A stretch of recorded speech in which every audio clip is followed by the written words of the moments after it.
I wanted to talk about a subject that is controversial and moving forward with a controversial subject and what FromSoft will do with critical attacks in Elden Ring. This is something that From Software has changed in every game they've made, starting with Dark Souls. From Dark Souls 1 to Dark Souls 2 to Dark Souls 3, Bloodborne, Sekiro, every game has changed the way that critical attacks work insofar as the backstab is concerned. I'm going to talk about PvE, player versus environment, as well as PvP, player versus player. Saint, why do you think Elden Ring is even going to have that? What makes you think that? Basically, the Miyazaki interview with Xbox that he did at E3,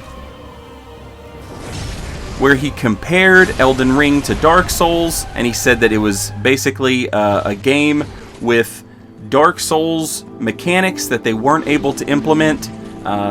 He basically says that this is the spiritual successor to Dark Souls. Yui Tanimura, our guy, the guy who directed Dark Souls 2, co-directed Dark Souls 3. He's not been doing anything. His name wasn't on the credits in Sekiro. His name wasn't on the credits in Deracine. It's obviously he's been working on Elden Ring. Now, in Dark Souls 3, if Dark Souls 3 is your first Souls game, which I suspect probably true for a lot of people who subscribe to this channel, might have been the first Souls game that you played. When you come across the Lothric Knight, he's very early in the game. This guy teaches you that unlike all the other jabronis, you are not just going to be able to run behind this dude and backstab him. From Software gave this dude an answer to people just running around and backstabbing him. Can you still backstab him? Yes, absolutely can. It's just more difficult. And there's a lot of enemies that are like the Lothric Knight in Dark Souls 3. The jabronis, you can run behind them, you can backstab them, all the hollow bobs of the world, you can do it. But when it comes to these knight enemies, these bigger enemies, the game makes it clear you're not going to be able to just run around and backstab these dudes. It is very obvious to anyone who's played other Dark Souls games why. Yes, indeed. Because Dark Souls 1 is an absolute backstab fest. Demon Souls was also an absolute backstab fest. And, there was time between Demon Souls and Dark Souls. It's not like they came out the same day or some shit. From Software had time to think about this backstab mechanic, and they decided that, yeah, let's just keep it the same. From Demon Souls to Dark Souls. Let's have it play out the same way. Now, ever since man has first had sex, the human race has needed a loud, messy, wet climax to everything. It's why Mortal Kombat has fatalities. It's why wrestlers have finishing moves. You need something that signifies a big climax. You need some sort of cathartic, oh yes moment. And the backstab is that in video game form. The problem comes when in Dark Souls 1, things like the Black Knight, who's supposed to be this big badass, this dude is, literally head and shoulders over all the other enemies in the area. He still goes down the same way as everybody else. You just backstab him. Dark Souls 2 improved on the Dark Souls 1 backstab mechanic. They made it a 2-hit mechanic. You had to actually hit your opponent, and the game would then register the backstab go off. In Dark Souls 1, as soon as you get behind your opponent and press light attack, I'll probably be saying R1 for the rest of the video, you're done. The backstab happens. Dark Souls 2 changed it, made it better. Dark Souls 3 changed it and made it better. My opponent and I hit each other. I have poise. I'm able to run around my opponent and press R1. I forego my guaranteed hit. This is Dark Souls 3. If I hit you one time with almost every weapon, I am guaranteed to get another free hit on you. Instead of taking that hit, I risk it, and I run around behind my opponent, and I backstab him. Now, my opponent hit me in the course of me running around and backstabbing him. He was backstabbed only because he was over-aggressive. Let us compare this to Dark Souls 1. I'm not a big fan of what you're about to see, the poise backstab. It's basically just rewarding me understanding what number is bigger than the other number. A spear, for simplicity's sake, is only going to do 5 poise damage. I have 6 poise. Voila. I am rewarded for my opponent hitting me by getting a backstab. I understand why they changed this. PvE mechanics, player versus environment mechanics, will absolutely be the basis for all player versus player mechanics. Now, can you still do a poise backstab in later From Software games? You absolutely can. But it still requires that your opponent be over-aggressive, and now it requires you understand another mechanic, perseverance, weapon arts. I'm going to use perseverance. My opponent is going to not pay attention to what I'm doing and stay aggressive, and as a result, I'm able to get a poise backstab in Dark Souls 3. So they do still exist. They're just dependent on other mechanics, and obviously that makes them much more rare to see. In Dark Souls 2, if you give up your hit to try and go for a backstab, as I'm discussing, we do that in Dark Souls 3, you're rewarded with nothing. In Dark Souls 3, they improved upon it by at least giving you a sort of stab animation that can hit your opponent, it still does damage, and it true combos into a follow-up attack. Now, in Dark Souls 1, the backstabs are instantaneous. As soon as I'm behind you and pressing R1, the backstab is going down. On the whole, the majority of the time, the backstabs will look more clean because of this. The difference is, and I have to stress this because I know that they look the same, but they couldn't be more different.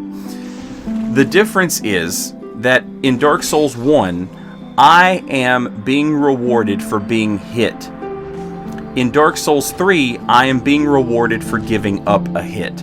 This is how From Software has evolved critical attacks, backstabs, as they've moved forward. And then in Sekiro, they move even more forward, and the entire game becomes build toward the critical. The Yorm fight is actually very similar if you don't use the Storm Ruler. Yorm attacks, you dodge, you hit his arms. He goes for a counterattack where he two-hands his machete, smashes it on the ground, you hit him in the head. You do real damage, as opposed to the not real damage that you do when you hit him in the arms and the legs. That arm and leg damage is terrible. When you hit him on the head, you do decent damage. You hit him in the head enough, and as you've seen, he'll fall over and allow you to take a critical attack on him. This is very much like Sekiro, where your opponent has posture.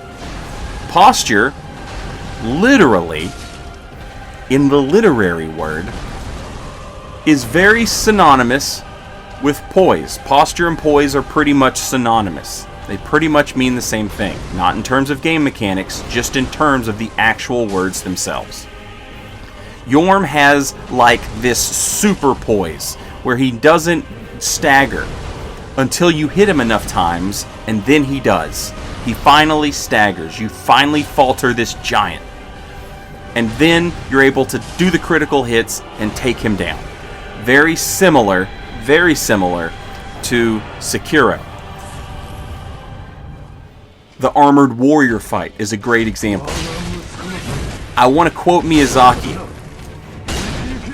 In an Xbox interview, the only interview he's given about Elden Ring, they said, "What genre do you think Elden Ring will fall under?" Miyazaki says, "It is a third-person action RPG. Unlike Sekiro, which has a heavy focus on action, Elden Ring puts more focus on RPG elements. Of course, we are not shying away from the fun of responsive melee-based combat, and these elements will be present as well." End quote. So, The idea that some of what Sekiro brought to us, this really fast-paced, action-oriented, call and response combat will be present in Elden Ring.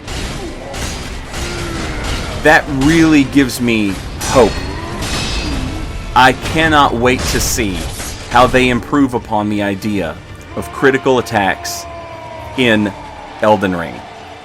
Just like Yorm, Armored Warrior, not taking damage, you have to get that critical hit, you build toward that critical hit, as opposed to Dark Souls 1, where you just run behind your opponent, press R1, and you do damage. Now, I do like that in Dark Souls 2 and in Dark Souls 3, they made it more difficult to get those backstabs. They do feel more earned, I should say, I think is the word I want to use here. It's not just that I understood my opponent had less poise damage than I had poise. There's a distinction to be made there. But I don't want to see them do away entirely with backstabs as the simple run around and backstab your opponent.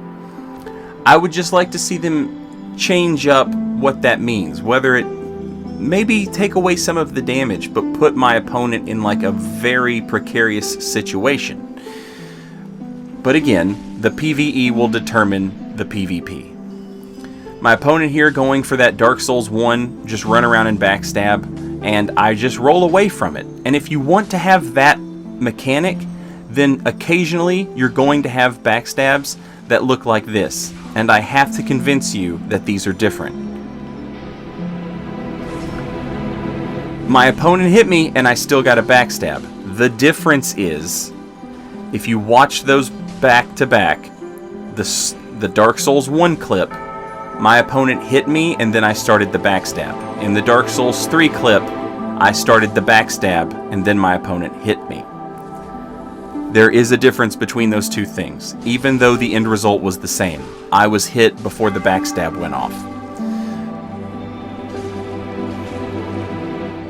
You will not find, I think, you people watching this video who are subscribed to me, you will probably understand this, because we are all waist deep in Dark Souls mechanics, and so we get that.